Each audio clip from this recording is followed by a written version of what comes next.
The story of the rivers is the story of the city.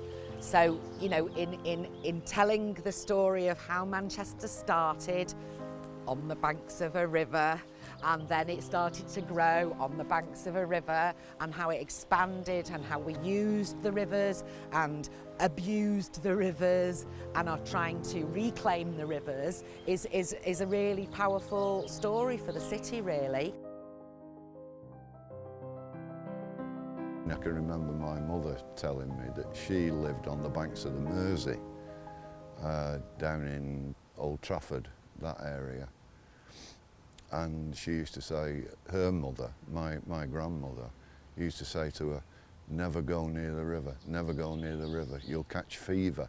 Improvements started to be made around the rivers. You know, they started to cover over waste material, plant trees, put paths in, so that was when the process of bringing the rivers back to life started. Moved to Middleton in Manchester, and the River Irk was the nearest river to that place.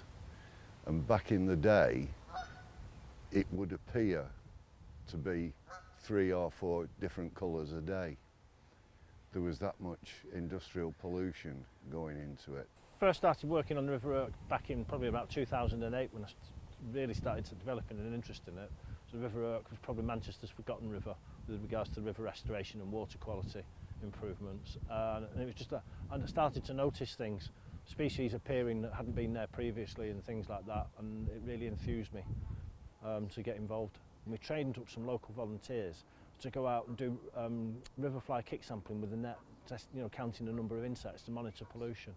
So one of the nice things about the River Irk is we've got this data set now through volunteers and the action that we did, going back all the way to 2008, showing how bad it was, and then we've got this growth chart all the way through with species returning as the water quality has improved. So the Irk's a really nice story. We disturb the insects from the bottom of the river, and they collect in the net.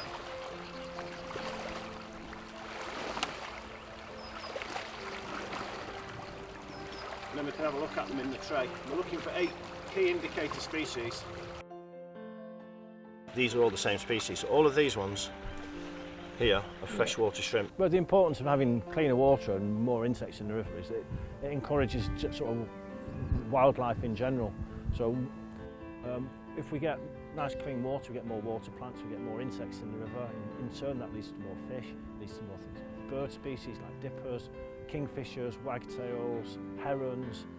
The strides that have been made on it are, in actual fact, to me, quite miraculous in terms of there are actually fish in it and there's other wildlife that actually frequents the river. It's dead simple. The River Irk's becoming a brilliant place. There's loads of wildlife. It's a great place to spend a little bit of time on its banks, relax, have some peace, enjoy the wildlife that wasn't here 20 or 30 years ago. You've got a great advantage.